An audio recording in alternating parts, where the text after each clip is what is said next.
Anong mensahe ang kailangang marinig ng mga Pisces bago matapos ang July 2024? Pwedeng nangyayari na to o mangyayari pa lang itong gagawin kong reading. Kung hindi man mag-resonate sa inyo o tumama, baka mag-resonate o tumama sa someone na kakilala nyo o malapit sa inyo. Ngayon, may gender.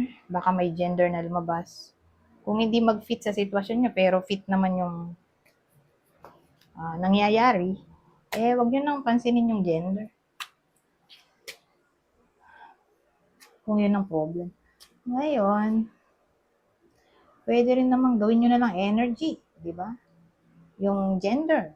So, magiging masculine o feminine energy. Ngayon, last option natin dun sa gender. Paano gagawin natin doon? Gawin nyo na lang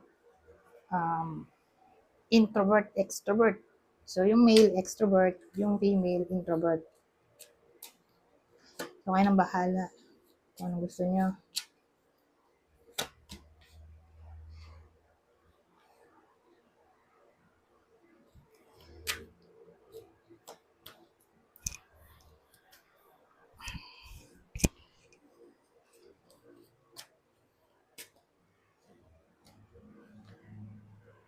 Oh, ano to? Ito, dito relasyon. Career to. Okay?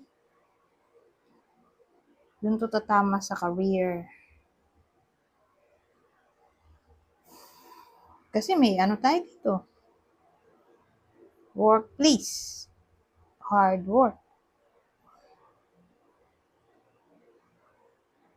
Kasi ang dating malungkot yung iba sa inyo dun sa workplace nila eh. Parang tinatamad na sila doon. Kung baga, hindi sila masaya siguro sa mga ka-workmate o sa management. Ewan ko. Pero may loneliness tayo dito.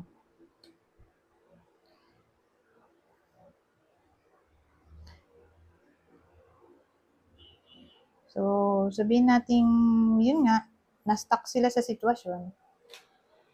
Don't worry. Kasi may 6 of Swords tayo. So, kung na-stuck sila dito, sa sitwasyon, may something na para bang magkukos para mawala na sila sa stagnation. Na sinasabi ko, na para bang hindi na sila masaya. Ewan ko kung anong mangyayari, pero may healing dito o progress na maaring mangyari. Parang makakaalis na sila dito sa negative situation. Pero kung may nakaaway sila, eto, baka magkaayos pa.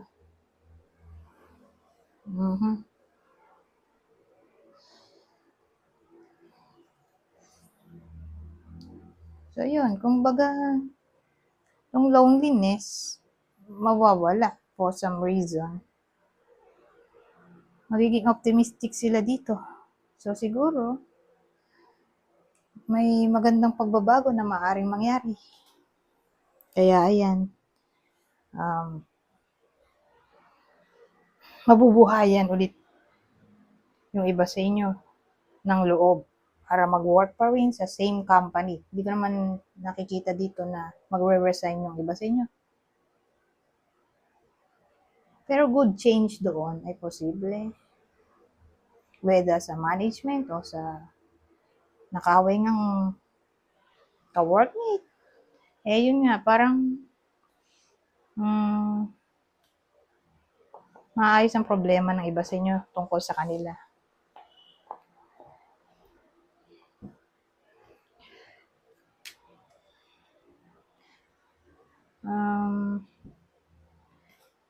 Kung nakaaway, sino naman kaya? Imposible na magkaayos pa. Sagittarius, Leo. Kung nakaaway nga, katrabaho, di kasama na dyan ng boss.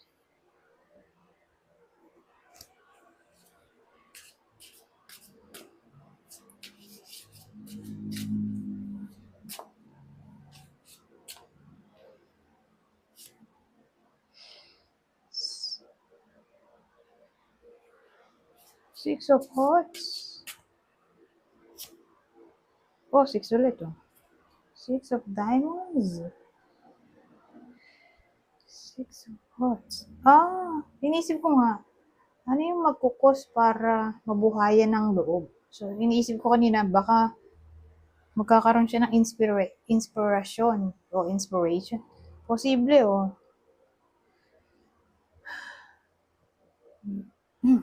Siguro may magkaka-crush sa kanya. O siya yung magkaka-crush doon sa workplace. Kung di man to literally ka-workmate, nandun lang sa building nila yung taong to. Parang dumadaan-daan doon. Nakikita niya palagi. Pwedeng ganun kung isasama natin to dito. Pero kung ito lang,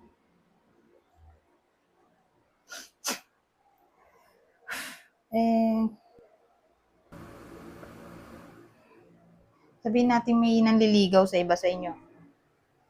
O may nililigawan. Either nanliligaw o nililigawan.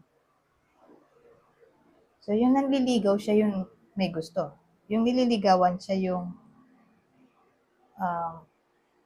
nakaka-receive ng affection mula sa nagkakagusto, di ba? Kasi parang ililibre dito. Ililibre, bibigyan ng gift, para siyang pag-show ng affection. Gift, money, basta may magbibigay ng something sa iba sa inyo, pwedeng food. Pero again, mula sa nagkakagusto. Pwede, kilala nyo tong nagkakagusto. O wala pa kayong idea. Kasi pwede rin to sa secret admirer. Na kaya pala laging mabait sa iba sa inyo kasi may gusto pala siya. Whether friend yan, kapitbahay, o ka-workmate. Posible ang admiration. Ganun whether secret to o unknown na. Basta may magiging mabait dito sa iba sa inyo. Bibigyan kayo ng pagkain, regalo, money. Ganyan.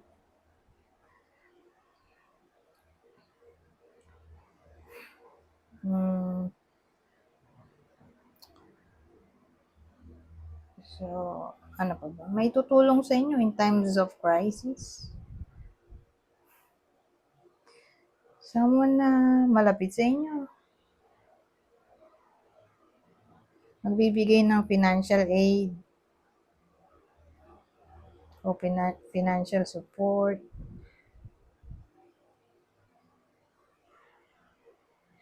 O baka magpapautang. Basta mukhang magkakapera yung iba sa inyo. Oh. Pero malaki ang porsyento dun sa nagkaka-crush.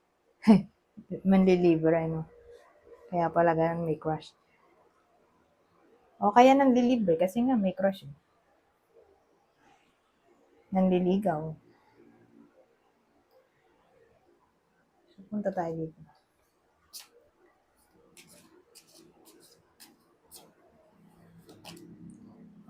Bonding o banding.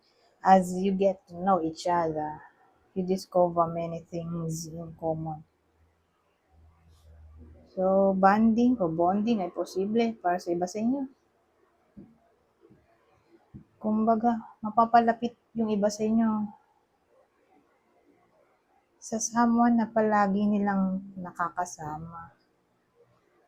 Posible. So, development of feelings ay posible sa someone na lagi nilang kasama.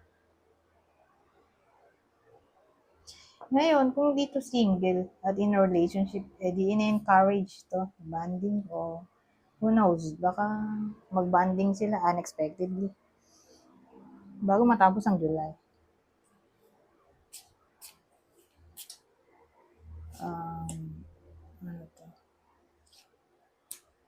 Love language, quality time. Be the witness to each other's lives. Ito, applicable to doon sa relasyon. Na yun nga, ini-encourage yung bonding at quality time. Okay, para sa mga magkakarelasyon, tatama yan sa kayong kasal. Para ba mabuhayan ulit yung connection nila. Kasi may times na, ano mo yun, nangyayari talaga na para bang bigla na lang nawala yung feelings, nawala yung spark.